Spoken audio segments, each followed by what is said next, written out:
welcome back to the channel. In today's video I'm going to be filming a planner collection video. So the last time I filmed this video was like 8 months ago, and there's been so much change in my collection, so I thought I would share it with you guys.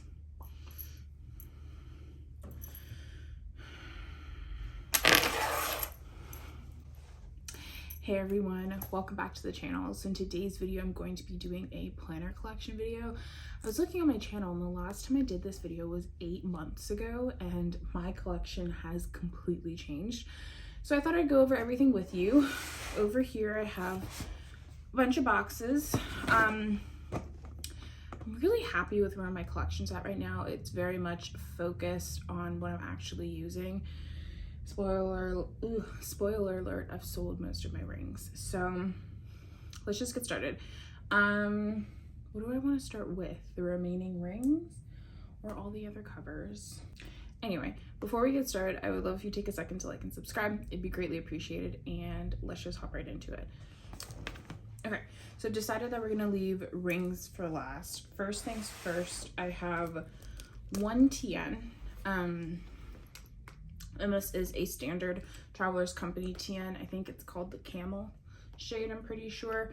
I don't like TNs. I don't really use TNs. I'm literally using this as a notebook cover for my Kinbor, but I don't use this as a traveler's notebook. I've had this since my first year of university. I purchased it, tried out the system for like a week. I was like, I don't like this. And just kind of stopped using it, but I never took the step of selling this, and I'm glad I didn't. I really like this leather. That's a huge reason as to why I've stuck by it. It's a really unique leather. I think it's absolutely beautiful. It marks really easily, and I'm happy about that. And it's my only planner that has an elastic closure. I've learned that on a planner, I'm really not a fan of elastic closures. So this is the only one that I have that has that type of closure. And I don't mind it on this because I don't use this as a planner. The Kinbor that's in here I use for memory keeping. So it's not like I'm constantly in and out of this. I think we're just gonna go from biggest to smallest. So next in my collection is an A5 Moterm. A5 Moterm in the color taupe. This is just my journal. So it holds an A5 Hobonichi currently, A5 Hobonichi Day Free. And I really like this cover. This is my first Moterm that uses the lychee leather. I previously had a Croco, I hated it. This one is actually quite nice. For the price point, I'm pretty impressed with it. The stitching is actually really nice, like perfect. And the leather is not half bad. When I had the Croco one, it definitely felt really plasticky, but this one, it feels, it's very nice. I'm impressed with this, and I'll keep it around for a while. I'm still trying to build the routine and the habit of journaling every day, and until that happens, I'm not going to splurge on a Gillio or a Speck to house my journal, but hopefully one day I get to the point where it's such an ingrained routine of mine that I feel as though it'd be worth it to splurge, but I'm not there yet, so the Moterm will do. Next, we have my B6 Appunto from Gillio. This is holding my B6 It is a matte charcoal Croco. Looks like this. This is where I do all of my daily spreads, and I really like this. So previously in my last planner collection video, I had a black matte Croco. I had a black matte Croco, and I really liked that, and I think I like the charcoal even more. I really am a fan of this leather. It's a little bit more matte than the black matte, which is confusing, I know, but I really like it. And the way that this patinas is it gets closer, it loses some of its matteness over time, so it'll just start to look like a black matte Croco, but I like where this starts out. It's very nice. So my B6 Appunto from Gillio is the third planner. Let's see, now we're down to Hobonichi Weeks covers. So I have 4, which I feel like is a good number. Ideally I would sell one and keep it at 3, but I'm keeping it at 4 for now, and I'll explain why. So first things first, we have my beloved Undyed. I love my Undyed. I've probably been in my Undyed the longest, like consecutive consecutively. So this is my Gillio Slim Appunto in the undyed leather. It's so beautiful.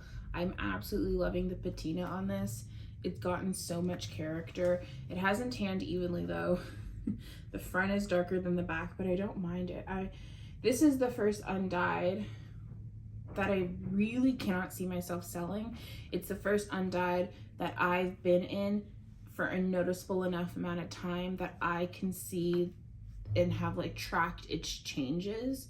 And I love that. I love that so much. So yeah, I think it's so pretty. This one is a keeper and it's so soft. I love Gillio undyed. It's one of my favorite leathers ever. So that's my undyed. Next, let me grab it. The other cover, the other week's cover that I have from Gillio is a Fozzie Slim Appunto. So the Fozzie is from the Muppets collection, which was an ostrich print collection that went wrong. Some of the colorways you'll have issues with in some of the colorways there's major issues with cracking and dryness. This one is like pretty good. The strap is a little bit dry, but besides that, I'm really happy with it. And I keep this one around. First off, I love the ostrich only in this colorway and only ostrich print. I don't want the actual quills, not the biggest fan, but the print I think is very pretty, especially in this brown. I don't really like it in any of the other colors, but in this brown, it's gorgeous. Let me actually show you its color compared to the undyed. Okay, so here's the color comparison between the Fozzie and then the undyed. They're both mid-tone browns. This one's obviously lighter, but they're different enough that I've warranted keeping both of them. This one's also incredibly durable, like bulletproof in terms of leather. I have no worries about it. So if I need a cover that I just want to feel as though I can toss it around and I don't have to worry, I always move into my Fozzie. And for that reason, I'll be keeping it because it's my one really durable leather cover. Okay, next, we're gonna move on to the Specs, which if you guys have been around on the channel, you guys know exactly what they are. Exactly like what I'm about to show you. I just unboxed them a couple weeks ago. So first things first, we've got my Janet Leather Brown.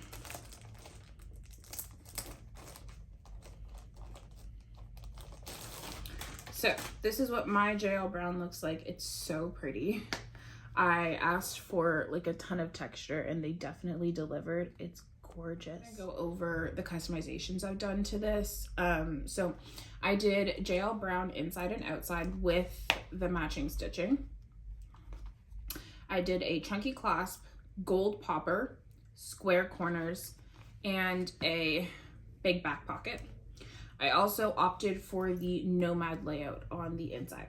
So those are the customizations that I did. I'm pretty sure that that is all of them. I really like this cover. I'm really into this leather. I wasn't sure if I would like it just because of how warm toned it is. It definitely has some red undertones that my other two covers from Gillio don't have. This is like the warmest, reddest brown of leather that I've ever owned. And I do really like it. I do also like the leather itself. It feels so incredibly supple and the texture is just wonderful. So that is my JL Brown Speck Custom Codex. So then the other and final Hobonichi Weeks cover that I have is the one that I recently just unboxed on the channel, and I'll show you that in a second. It's also the cover that I'm currently using. Okay, so this is the cover that I'm currently using. It's also from Speck. It has the same customizations to it. The only thing that's different is that on the outside I went with the JL black leather, and then on the inside I went with velvet sand. But it's the exact same like chunky corner, chunky strap, square corners, big back pocket, nomad layout, same thing, just difference in leather. I am so into this planner right now. It is just a color scheme that I haven't had in my planner in a really long time, because if you haven't noticed, everything that I own pretty much is like a warm brown, as opposed, the only thing that's different is this matte charcoal. Everything else is like this warm brown. So this is a color scheme that I haven't really played with since I sold my A6 rings, my custom A6 rings from Speck. So I'm really happy to have this back in my life. I love the JL black leather. I asked for the smoothest leather possible and they definitely delivered. And I just think it's a wonderful planner. It's so pretty. Okay, lastly, we're gonna go over the rings planners that I own. I currently only own 3, so we're just gonna breeze through them. First things first, I've got my Louis Vuitton pocket rings in the classic monogram, retrofitted with 16mm Krauss rings. Love this planner. That's the one thing about my Louis Vuittons. I don't use them a whole ton functionally. This one lives in my purse, but recently I haven't even been using a purse. But when I need something small to carry around, I just grab this one. It's essentially a glorified notebook. I've talked about it before. So I don't necessarily use it as a planner, like for functional planning, but I don't want to sell my Louis Vuittons. This one is the MM, so the personal size Louis Vuitton with the classic monogram canvas. So yeah, I won't sell these. This one was a gift, so there's sentimental value to it. And then this one is like the first luxury planner I bought on my own, I'm pretty sure. And I really like it. It's a planner that I love, even though I don't use it a whole ton. I haven't consistently used it for like months and months and months. I love having it in my collection. It is the smallest, thinnest, most portable, compact planner that I own. And for that, it will stay. And then lastly, I do have a Filofax A5 Napa. This was the first ring bound planner that I bought ever. And I was actually doing like Erin Condren style memory planning in here. And yeah, I've just never really thought about selling it. I do see it like literally old school planning for me. I've just never thought about selling it. I could really see it working in like a professional workspace environment, even though that's not where I'm at yet with my career. Hopefully I'll get there one day and I may or may not use this. I don't know. It's just never even crossed my mind to sell this. But yeah, it's the only Filofax in my collection. And it's okay. It's all right. I don't know. It just lives here now. Anyway, I'm pretty sure that that is it. So pretty much all my rings are gone. My Pocket Mia Cara, my A6 Customs from Speck, my Gillio A6s, I had a black matte Croco and an undyed, they're all gone. I don't have a single A6 ring planner right now. And I feel really good about it. I wasn't using them and I don't see myself going back to A6 anytime soon. Potentially long in the future, but anytime soon. And if that's the case, I don't need to hold on to it. That's the philosophy that I'm taking. I have 4 covers for the main planner that I'm in and the planner I want to be in for the rest of the year, and I feel like that's going to give me enough variety and it's perfect. I have my 1 journal cover, which that's all I need because I do journaling consistently right now. The only thing that I'm thinking about purchasing soon is a neutral brown cover for my B6. I love this, but I do also like to change it up, and I'm thinking a brown cover would be nice. I would love a JL brown. I don't know if I'm going to be doing a custom with Speck anytime soon, but I'd also like a Gillio undyed. I feel like that would be really nice in the B6 size. I've never had a Gillio planner. This is my first Gillio planner that's above the A6 size. I've never had an A5 from them, and I feel like, I don't know, B6, a Punto, and undyed would just be really pretty. Okay, so that was my collection. Thank you guys for hanging out with me. I hope that you guys had as fun of a time as I did. Before you head out, please take a second to like and subscribe. It would be greatly appreciated, and I'll catch you guys next time. Bye.